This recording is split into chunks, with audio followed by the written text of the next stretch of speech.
Grocery costs vary for different families, but a researcher wants to study the weekly cost of groceries for typical Florida families at 4 different grocery chains in South Florida. To do this, the researcher looks at weekly costs for groceries at the 4 stores for 4 different families. Each family will visit a different one of the 4 stores to shop each week for a month. The families will randomly be assigned to the stores each week. Use the data below on a 2.5% significance level to test the claim that the 4 stores have different average grocery prices. So here we're going to test the claim that they have different average grocery prices. And we're told the stores, and we notice that the table looks like it's laid out in a 2-way format. So we have families, then the stores. And based on the description of the problem, it sounds like, of course, we're dealing with the classic scenario of a randomized block design. You notice that there's dependency among these columns because, for example, each of these numbers comes from the same family, family 1. So they're not independent columns of data. They're connected or linked by this family 1, family 2, family 3, family 4. So we're going to assume again here, it looks like they know that grocery costs vary for different families, right? So we're aware that the families' grocery costs vary, but we're interested in testing the claim that the 4 stores have different average grocery prices. So we don't really care that the families vary. We care about the different costs at the different stores. We want to see if there's truly a different cost for the different families depending on where they're going shopping. And so that's the idea of the problem, to focus on the stores and their prices and not so much the difference between the families. So we're going to try to block out the effect that the families introduce in the problem in order to focus our attention on what happens with the stores. So it's randomized block design where the families are our blocks and the treatments are our different stores. Okay, so again, with all that, goes the assumption that there's no interaction effect, that there's no scenario where, let's say if Whole Foods proves to be the most expensive store in the list, we wouldn't want to see a scenario where, it turns out that it's the most expensive store except for when it's paired up with family 4, where it becomes, say, the cheapest store in their list. That would indicate that there's some sort of interaction between the families and the stores themselves, so that we don't have that consistent pattern where if this is the most expensive store, you see that for across all the families, it's the most expensive store, right? That's what we want to see. We want to see that there's no interaction. So it would be very strange if, for example, family 3, spends for whatever reason less at Whole Foods than any of the other stores, even though for every other family it's more expensive Whole Foods. That would indicate there's some interaction between the Whole Foods and family 3.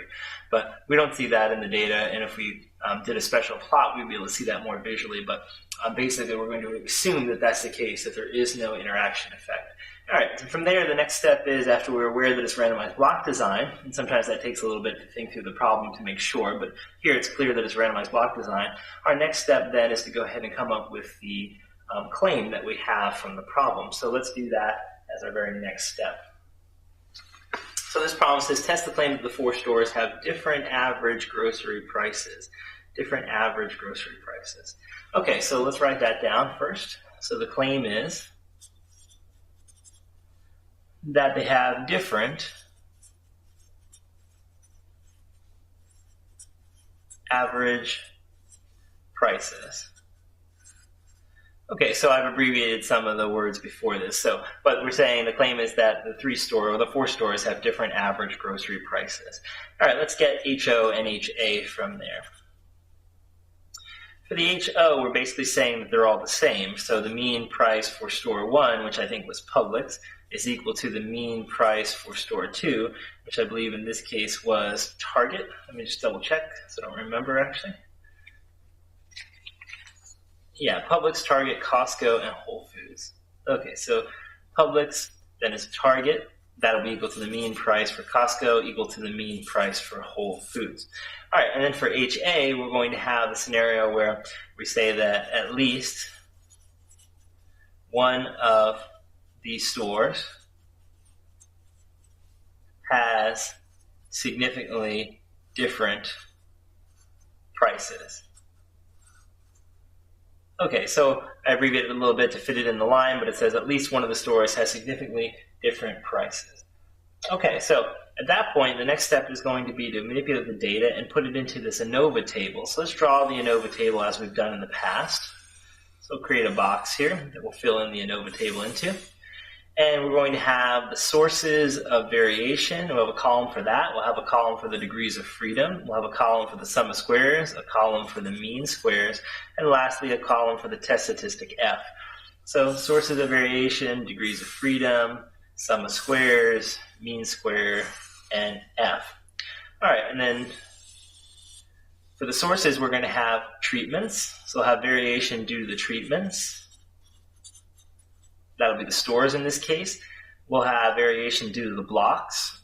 In this case, it'll be the different families of the blocks. Then variation due to the random error that's present. And then, of course, we'll have the row that we put the totals in, right? All right. All right, so the rest of this we'll fill in after we come back from the step where we work the data. So let's actually go ahead and go to that step where we take all the data from our problem and manipulate it so we can fill in the ANOVA part of the table. Okay, so the first part of the data step that we'll work out is the correction factor, the CF, the correction factor. Now that's going to be the summation of the yi values, which are the response variables, basically, squared, divided by the number of values total in the table. So we're lucky enough to have this value provided to us. It's 3,471. So 3,471, which we'll square and then divide by n, which is the number of total values in the table here. So it looks like we have 1, 2, 3, 4 columns of 4 values, so we'll have 16 total values there.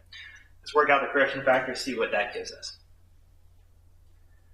All right, so when we do that, we end up with the answer 3471 quantity squared divided by 16. And we get the answer, it's kind of a large number, it's 75,000 or 752,990 basically. I'm going to store that in my calculator as x so I can just use it over and over again without having to type it in. But the answer turns out to be 752,990.0625. So kind of a large correction factor compared to what we normally get. But this is because the values here that we're working with are pretty large since they're grocery total amounts, right? The dollar amounts spent on groceries each week. All right, so let's now go on to the next step, which is to come up with the sum of squares total, or the total sum of squares, SS total. Luckily, that's been done for us, so we don't have to do all the work that's required.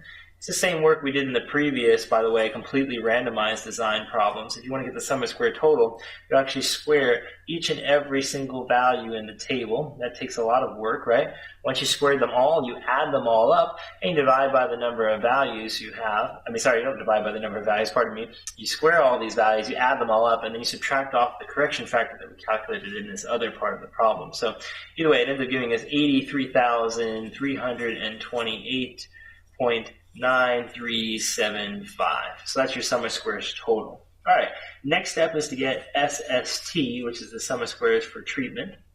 Now, basically, you remember how to do this. We have to take the total for each column here, the treatment total, and we're going to square it and divide by the number of values in the column. I've come up with the totals already for us. I wrote them in red so we would have them.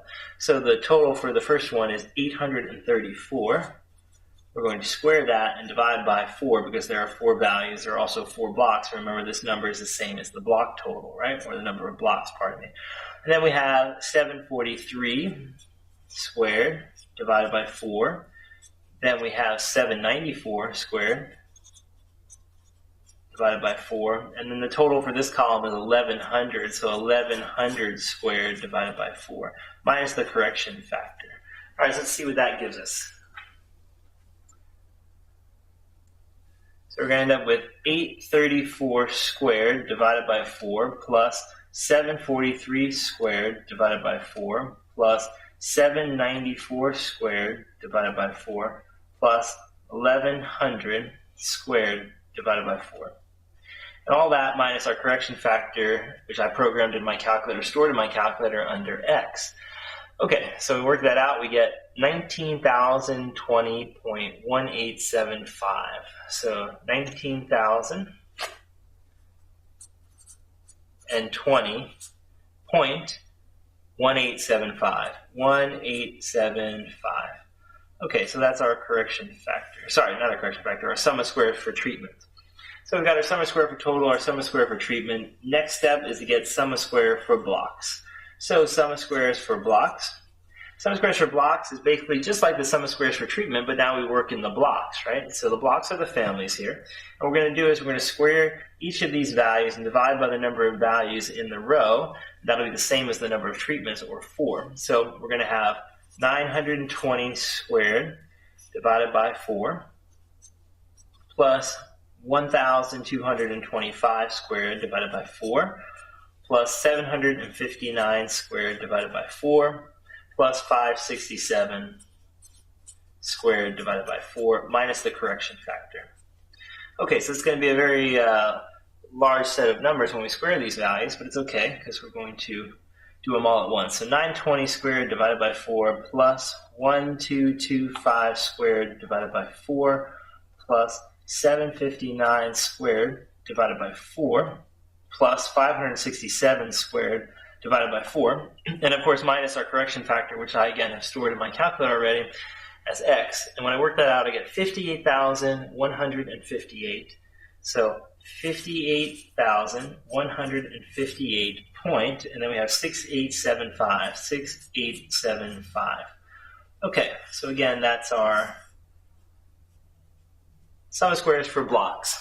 All right, and the last sum of squares we have to get in this problem is the sum of squares for error. Sum of squares for error. So to get the sum of square for error, we have a nice simple subtraction problem to work out. It's the sum of squares for total, or the total sum of squares, minus the sum of squares for treatment, minus the sum of squares for blocks, and this will give us our answer. So we subtract these things, and again, we've discussed this before, because our model is essentially that all the variation in the problem is due to 3 sources here: the treatment effect, the block effect, and the random error. So if we take away the treatment and the block from the total, we'll be left with just the random error. So that's our idea. So sum of squares for total is a large value. It's 83,328.9375. We'll subtract off that from that the treatment value, which is 19,020.1875. And then finally minus the 58,000 we had for blocks, 158.6875. All right, let's put all that in our calculator and figure out finally what our sum of square for error is. And so we have 83,328.9375 minus 19,020.1875 minus 58,158.6875. Okay, when we work out all that, we get 6,150. So 6,150.0625. 0625. Okay, so there it is. The sum of square for error. We have our sum of square for blocks, sum of square for treatment, sum of square total. All right, let's take those values now and plug them into our ANOVA table and see what our final conclusion is after running our hypothesis test. Okay. Okay, so let's fill in our table now. So we can see here that the treatments, there are 4 treatments. Remember, Publix, Target, Costco, Whole Foods. So we'll take away 1 to get the degrees of freedom for treatments as 3. The blocks, when we look over here, we see that there were actually 4 treatments and 4 blocks. Remember, the denominator of the sum of square treatment fractions here, the denominator is the same as the number of blocks. So if we take 1 away from that, we'll have the degrees of freedom for blocks. Now for the error, we're going to get that by subtraction, so we're going to go after the one for total first. So let's look at degrees of freedom for total. The total number of values was 16. If we take 1 away from that, we get 15. All right, and then you have 6 here. You subtract that from 15, you end up with 9 for the error term. All right, the sum of squares for treatment, we work that out. It's over here. It's 19,020.1875. So 18, let's just say 188 to squeeze it in the table here. For the sum of squares for blocks, we're going to have 58,158.688. For the error, the sum of squares for error was 6,150.063. And then, of course, sum of squares for total, we don't actually need this value, but we can plug it in. It's 83,328.94, let's say. We don't need that in our calculations as much, but since we have it in the beginning to get the rest of these values, we'll put it here anyways. All right, MS now, the mean squared, is going to come from dividing degrees of freedom into the sum of squares for each of these top three here. Okay, so again, we don't need to fill in this, we don't need to fill in this, we don't need to fill in this, right? The bottom three we can leave out. Got to get the two F statistics and all these MS values. Okay, so let's get MST first. In order to calculate MST, we're going to simply do the 19,020.188 divided by 3. And we get the answer 6,340. So 6,340.063, let's say, 063. All right, we're going to do the same for the 58,158.688. We're going to divide that by 3. And we get the answer 19,386.229. 229. All right, and we'll do the same here for 6,150.063. This time dividing it by 9, the degrees of freedom there. We get 683.340. All right, and remember, now from here we have to divide the error into the treatments to get MS. Sorry, well, let's do it here first. To get the F value, which is going to be MST over MSE, right? And then we'll do the same thing. We'll do this guy into this guy, the errors into the blocks to get MSB over MSE, which of course is our F statistic for our block value.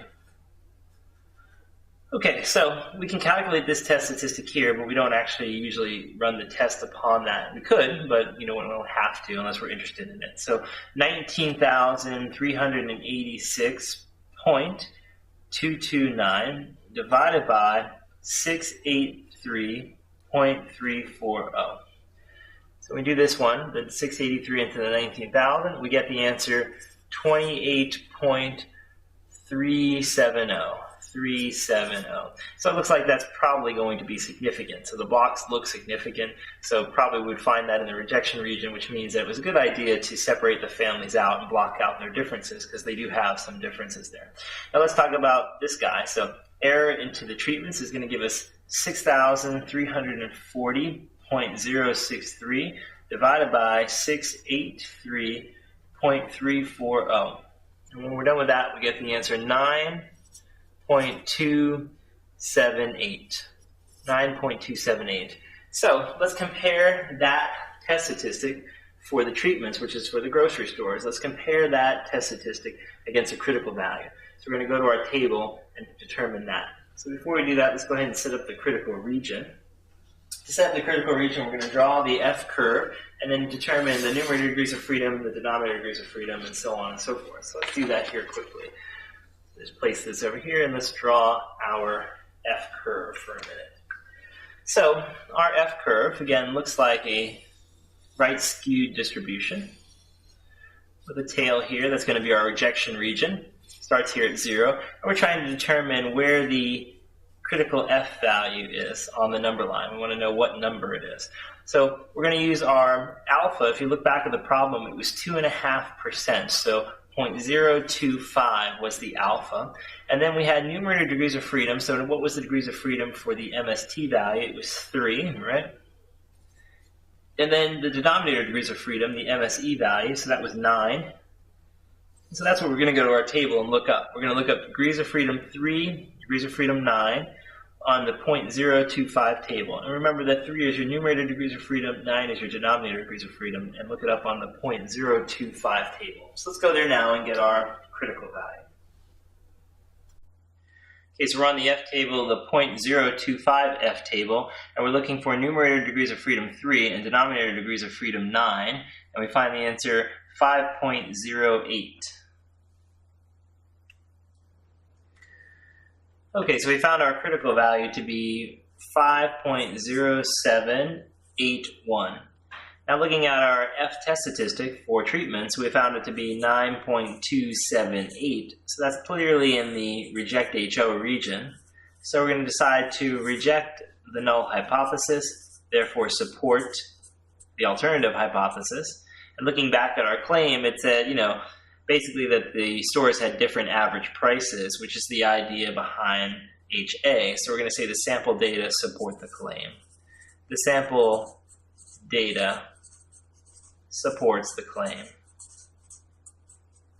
Supports the claim. And of course, the claim is that the 3 or 4 different grocery stores have different average prices for the groceries.